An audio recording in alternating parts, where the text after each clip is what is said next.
اللہ الرحمن الرحیم۔ ہم آپ کو مولانا عامر الاسلام کے آفیشیل چینل پر خوش آمدید۔ بسم اللہ الرحمن الرحیم۔ فاسألوا اہل الذکر ان کنتم لا تعلمون۔ صدق اللہ العظیم۔ والصلاة والسلام علی سید الانبیاء والمرسلین وعلی آلہ واصحابہ اجمعین۔ معزز سامعین و حاضرین، السلام علیکم ورحمۃ اللہ وبرکاتہ۔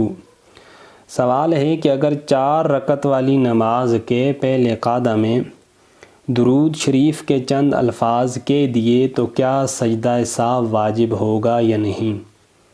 ائمہ احناف فرماتے ہیں اگر کسی شخص نے 4 رکعت والی نماز کے پہلے قعدہ میں التحیات عبدہ و رسولہ تک پڑھنے کے بعد درود شریف کے چند الفاظ اللہم صلی علی محمد تک کہہ دیے تو ایسے شخص کے اوپر سجدہ سہو واجب ہو جائے گا، اور سجدہ سہو نہ کرنے والے شخص کے لیے حکم یہ ہے کہ اس شخص کی نماز مکروہ تحریمی ہو کر دوبارہ پڑھنے کے قابل ہو جائے گی۔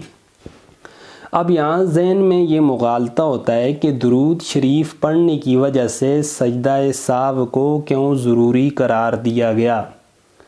تو اس کا جواب یہ ہے کہ سجدہ سہو اس لیے واجب نہیں ہوا کہ اس بندے نے درود شریف پڑھا ہے، بلکہ سجدہ سہو کے واجب ہونے کی وجہ یہ ہے کہ تیسری رکعت کے قیام میں تاخیر ہو گئی۔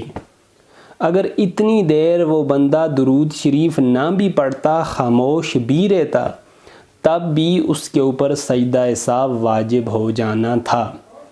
تو گویا یہاں تاخیری رکن یعنی قیام کی وجہ سے سجدہ سہو ضروری ہوا، نہ کہ درود شریف پڑھنے کی وجہ سے۔ اللہ اکبر۔ امام ابو حنیفہ رحمۃ اللہ تعالی علیہ نے جب یہ فتویٰ دیا، رات کو سو گئے، مقدر جاگ گئے، آقا علیہ الصلوۃ والسلام کی زیارت ہو گئی، تو حضور پاک صلی اللہ علیہ وآلہ وسلم نے امام ابو حنیفہ سے پوچھا، اے ابو حنیفہ، تم نے میرا نام لینے والے، میرے اوپر درود پڑھنے والے کے لیے سجدہ سہو کے وجوب کا حکم کیوں دیا؟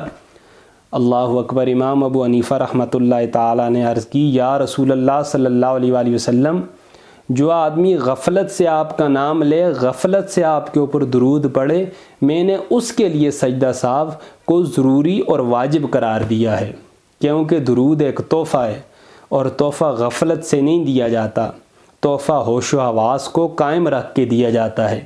حضور پاک صلی اللہ علیہ وآلہ وسلم نے جب یہ جواب سنا تو بہت مسرور ہوئے، خوش ہوئے۔ آپ نے فرمایا، اے ابو حنیفہ، تم نے ٹھیک کیا ہے۔ دوسرا سوال ہے، اگر 4 رکعت والی نماز میں کسی شخص کا پہلا قعدہ رہ جائے، تحیات کے اوپر بیٹھنا، تحیات پڑھنا وہ بھول جائے، تیسری رکعت کے لیے کھڑا ہو جائے، تو اس کا کیا حکم ہے؟ علماء فرماتے ہیں کہ وہ بندہ نماز کے آخر میں سجدہ سہو کرے۔ کیوں؟ اس کی وجہ یہ ہے کہ پہلا قعدہ واجب ہے، اور ترک واجب کے اوپر سجدہ سہو کرنا یہ ضروری ہے۔ سوال ہے کہ ایک شخص سورہ فاتحہ کے بعد سوچنے لگا کہ کون سی سورت پڑھوں، یہاں تک کہ 3 دفعہ سبحان اللہ کہنے کی مقدار دیر ہوگی، تو کیا ایسے شخص کی نماز ہو جائے گی؟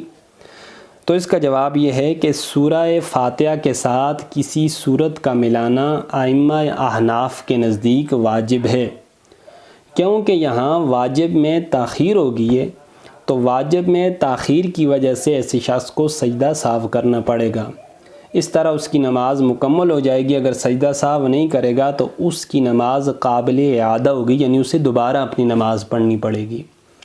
آخری سوال، اگر ایک شخص نماز میں سورہ فاتحہ پڑھنا بھول گیا، یا سورہ فاتحہ سے پہلے اس نے سورہ اخلاص یا کوئی اور سورت جو نماز میں پڑھتے ہیں اس نے پڑھ لی، تو ایسے شخص کی نماز کا کیا حکم ہوگا؟ ان دونوں صورتوں میں اس شخص کے لیے سجدہ سہو کرنا ضروری ہے۔